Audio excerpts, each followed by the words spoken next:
Good morning, everyone, and welcome back to another video with Brooklyn. So we're going to jump right into the video. This morning, I'm going to be talking about moving in silence in a domestic violence situation. The other day, I made a video about domestic violence and how when I came back from my trip, all across my newsfeed were situations where husbands or boyfriends were shooting and killing their wives. I even came across one where a woman shot her husband. Because these situations were based around the other person leaving the abuser. Okay? You have to be cautious on when you tell your significant other that you are trying to get out of a relationship that is abusive, because everyone does not accept rejection well. Okay? You may think to yourself, well, they're not going to kill me. John is not going to kill me. Sarah is not going to kill me. I'm getting out of this relationship. I can't take it no more, whatever the case may be. You have to prepare yourself and you have to scan out your situation. Weigh it. What has been going on? How have they been reacting to you throughout the relationship, and especially during the time it's getting close for you to leave? How have they been reacting? Because a lot of these articles that I am reading, the abuser, the murderer, have had a abusive background toward their significant other. And when the significant other decides that they want to leave, they're getting killed. So you have to move in silence, not in just your personal life with going to school, getting a job, buying a home, buying a car, not just, those are all good to move in silence because people hate, they don't want you to do those things. But a lot of times you have to move in silence because people don't want you to leave your abusive relationship, and your significant other may not handle it so well. And you may not be able to leave unless it's through death. Because they may not accept it, and they would rather kill you and see you going than to let you go. So I'm not going to read this full article. I read the article. I will elaborate on it, but I'm going to tell you what it's about. So this article here is: a man shot and killed his wife, then opened fire on their children while they were fleeing the scene because she wanted to divorce him. Now, in the article, it says that she was on the phone. The children were upstairs in the bedroom, okay? Her and her husband, the victim and her husband, the abuser, the murderer, were downstairs. They were arguing. The children came downstairs as soon as they heard the altercation going on. She was on the phone with her mother, and she was arguing with her husband. And she was telling her mother that she had decided she was not staying with him. She was leaving him. She had had enough. He says to her, "What did you say?" He said, "Clarify yourself, repeat it." Now, normally when someone tells you to repeat it, they already heard what you said. They're daring you. What you say? Say it again. Okay? She says it again.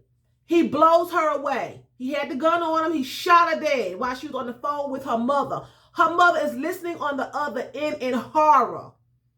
Her children take off trying to get out of the room. He turns and starts shooting at the children when he realized they're trying to escape. He missed them, and they did not get harmed, but just the audacity that these men fathered these children, because they're his biological children, and which that doesn't matter. You're shooting at children, and he is trying to murder the children as well. They ran back upstairs, okay? Then during this time, the police was called and so forth. Thank God he didn't go upstairs and murder the children too, But you cannot tell your abuser everything that you're trying to do. You need to plan that in secret. She had been in Chicago. She had left him and went to another state. She left her state and went to another state and stayed for a massive amount of time. Okay? They said, her family said that she made up her mind to leave him when she was in that other state. She was like, "I'm going home, getting my things, and I'm leaving." What she should have done was just stayed in the other state. It didn't say whether she had her children with her or not, but she should have just stayed in the other state, especially if she had her children, or if her children were with the mother or whoever. I don't know. The article did not go into detail about where her children were when she was in the other state. At least not in the article that I read. But my point is this. You cannot be arguing with someone, woman or man, on the phone, and they're already heated and telling someone, I'm leaving him, I've had it with him, I'm sick of him, I'm sick of her, I'm done. That's only fueling the fire. You're antagonizing the person and you're putting yourself in danger and whoever else is around you, because you never know how someone will react to the news that you are rejecting them, because in their mind, you're rejecting them. They don't care if they were abusive. The article said that he had been abusive in the past, and that's why she had decided to leave him. Well, you cannot always inform your enemy, because at the end of the day, your spouse who's cracking you upside the head is the enemy. Anyone who is abusing you, and I don't care what level of abuse is abuse. Verbal, mental, physical, sexual. And when I say sexual in a relationship, I mean forcing you to have sex when you don't want to have sex, not giving you sex when you need to have sex, having extramarital affairs, cheating on you if you're in a boyfriend-girlfriend relationship. That's abuse. That's abuse.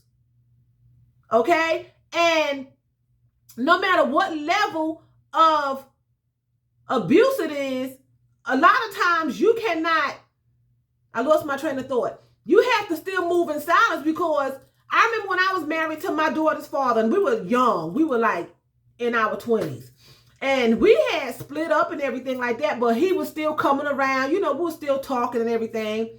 And he thought that I was cheating because I would not take him back into the home. So he thought that I had a boyfriend. He never seen a boyfriend. He can come by my house anytime he want to. There was never anybody. But his family was telling him that I was cheating, and he believed it.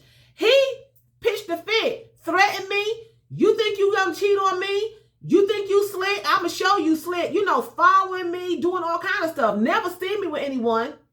But then he turns around and gets a girlfriend, and it was okay for him to have a girlfriend. But he thought that I was having a boyfriend. He felt rejected, and he wanted to become physically violent. Thank God that he did not, you know. But you never know how someone is going to react, because they can do that to you, harm you, and do those physical and mental things to you. But how dare you give it back to them?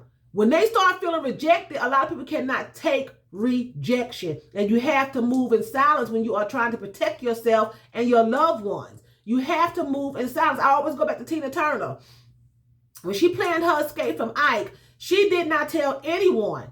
She ran to the hotel manager and she left. She even had to leave her children behind. That's an unfortunate situation. Thank God Ike did not kill the children. That's an unfortunate situation. But a lot of times you have to do what you have to do. These days and times, the abuser will kill the children. He tried to shoot at the children, tried to kill the children.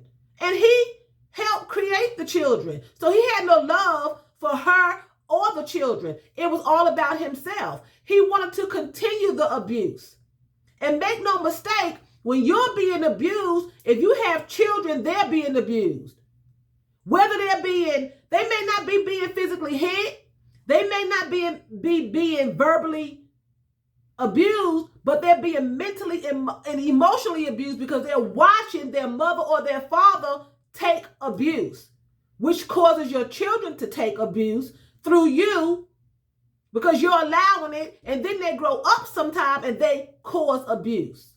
So it's not just you going through the abuse. You have to be diligent and safe in your thinking when you're trying to leave a situation. Don't ever underestimate someone else's thinking and their capability of the level of harm that they can induce on you. Never mistake it. Because when someone is abusing you, they don't care for you anyway. I don't care if they say, oh, I love my husband and my wife. We fight sometime. I cheat sometime. I hit her sometime. That's not love. Love does not hurt. It doesn't. It does not. I don't care what anyone says, it just doesn't. You should not hurt someone intentionally that you say you love, okay? So I'm going to show you the outfit of the day. I have not showed it in a while. This is a funky outfit. It's wild. I like wild things. That's just Brooklyn, okay? I like wild colors. I like just wild things. So this may not be for everyone, but I enjoy it. I like it. So I'm going to show you the outfit of the day. Today, I'm going to be wearing these slides. I have a lot of fur slides, y'all. I have every color. These are wild, but I thought they were cute, and I bought them, okay? I got these right here. They look like cotton candy. Okay, they're like a teal green, a lime green, yellow, and fuchsia. Okay, I thought they were nice to go with the shirt that I'm wearing. I thought they were pretty. I love fur. And then I got this shirt, and it has the colors in it, okay? All the same colors here. All the same. That's one reason why I bought the shoe, is because I saw the shirt, and I had bought the shirt, and I didn't have, well, I had shoes, but I wanted the same exact color. You know, I might have a fuchsia shoe or a green shoe, a lime green shoe, but I wanted to have it all mingled, and I saw these, so I bought them. And I thought it went really good together. Okay, and it has the tassels here on the arm. And I'm pairing it with a pair of white shorts. Just some little stretchy shorts, and it has tassels all around the back of the shirt.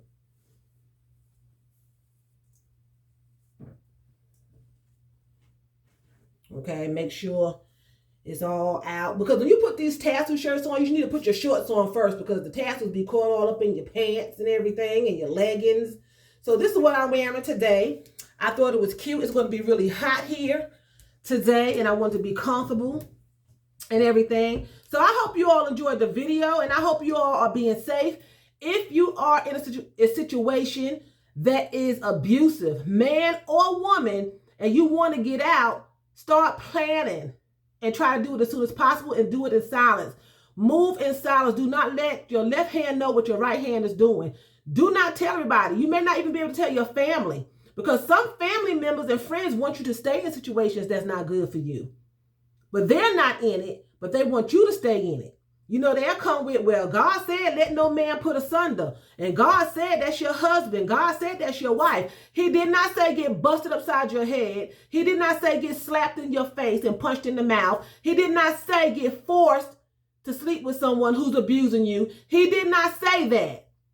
He said, what God has joined together, let no man put asunder. And he never allows abuse. You allow it, but God does not put everybody together. Don't make that mistake. And when God put people together in the Bible, they did not abuse their wives. And he specifically speaks about how a husband should treat his wife in the word. So don't get it twisted, and don't let nobody confuse you and give you wrong doctrine. You know, you have to do what's best for yourself. God never said die at the hand of your husband or your wife. He's never said that. And you should not walk around with somebody that say they love you and you got a black eye and a missing tooth. It's just ridiculous. You should never, ever allow someone to abuse you. And sometimes you're in a situation you don't even know you're being abused because you're so used to it. But when you recognize it, you need to make preparation. Okay? So with that being said, I'm going to say vielen Dank. That's thank you very much in German. So vielen Dank for watching me. And choose, that's what? That's bye in German.